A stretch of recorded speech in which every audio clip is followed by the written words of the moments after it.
What's going on, Jerome's? So, late hostage video again. The Raw Real Garage rant is back. The garage is messy again, but it is what it is. So, with Bill Belichick not getting the Falcons job, which that's really seemed like the only opening that had connection with him, where he had 2 interviews and it seemed like it was a fait accompli, but they went with a different direction, bringing back Raheem Morris. So I think, Raheem obviously is extremely qualified. I think he's going to do great things with the Falcons, but Belichick is still Belichick. But there's a lot of questions about why is Belichick still on the sidelines? Why would teams not be interested? Well, there's a couple things at play. Number one, he's 72, and not to be ageist, but if you bring in Belichick, he's probably only going to be coaching 3, 4, 5 years. And also, that he's going to be bringing the clown show with him of Josh McDaniels and Matt Patricia and Joe Judge. It's like, oh, here we are.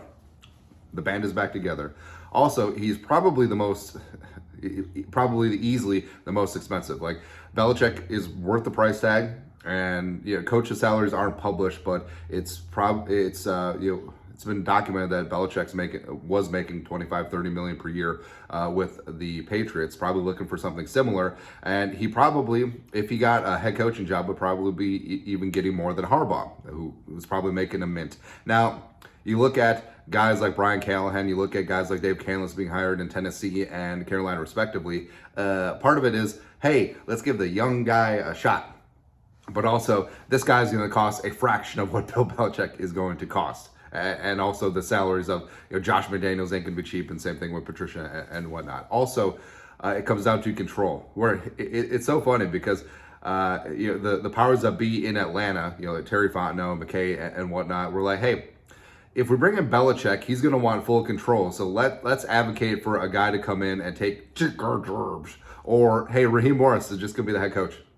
I don't know. I feel like there's a little bit of a conflict of interest, preservation going on there. But that's the whole thing with Belichick, is that he's going to be the most expensive. He's going to want the most control. He's going to bring the clown show with him. And it's probably only going to be 3, 4, 5 years.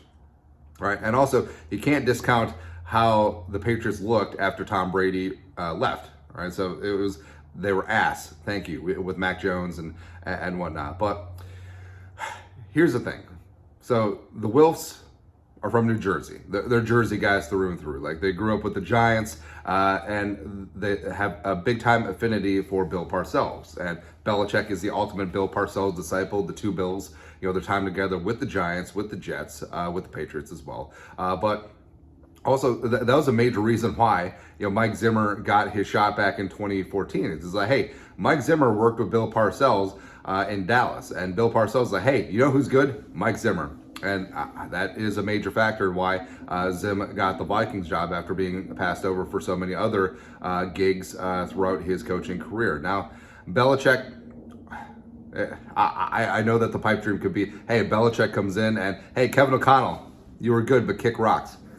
I don't think that would happen. But would the Wilfs be open to bringing in Belichick as a consultant? Because the way things are shaping up right now, I actually don't think that Bill Belichick is going to get a head coaching job this cycle. And in a year, he's going to be another year older. All those other factors are still going to be there. Does he seem less appealing? But Belichick, I mean, he's a football lifer. He's going to be involved in some aspect.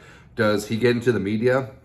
Maybe. Like a Belichick and Nick Saban podcast would just slap. Would just be so damn amazing. But would Belichick want to stay in the game and stay consulting? Like, would he come aboard the Vikings and be a consigliere, as it were?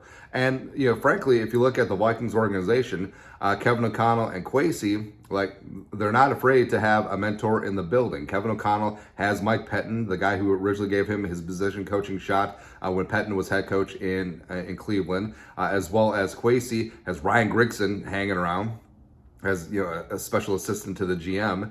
And I think that this would check all the boxes, because Kevin O'Connell, obviously had a relationship with Bill Belichick. Belichick drafted O'Connell in the 3rd round, then cut his ass. Ooh. Also, Brian Flores, let's not discount that. Brian Flores, remaining as DC of the Vikings, came up through the Patriots organization, initially as a scout, then became a coach, and then de facto defensive coordinator. He and Bill Belichick are still very tight. In fact, it was the text from Belichick congratulating Flores on the Giants job is that initially kicked off the whole lawsuit to do.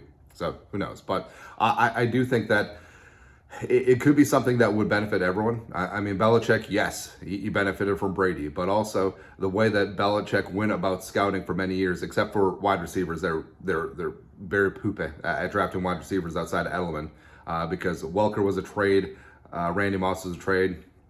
It doesn't matter. But the whole thing is that Bill Belichick knows how to run an organization. Yes, he did greatly benefit from Tom Brady. But I think that the Vikings and their culture and Kwesi and Kevin O'Connell are finding their way. If they could just bring in Belichick as a sounding board, as a guy you get advice from, as an advisor, I think that would be worth its weight in gold. And also, I mean, the Wilfs, I feel like the Wilfs with the Parcells and the Jersey connection, I feel like everything would just be like, would just be right there. But we'll see. I mean, it's a little bit of a pipe dream, and Belichick obviously wouldn't come cheap. Maybe if Belichick takes a year off, maybe he does want to do media just to turn the tables on the. But I don't know. But either way, it would be tight. I would be so down to clown with Belichick as like a senior VP of football operations, but really no power, just getting advice and wisdom all the time. We'll see. Anyways, that's it. You know what to do. Skull, no production value.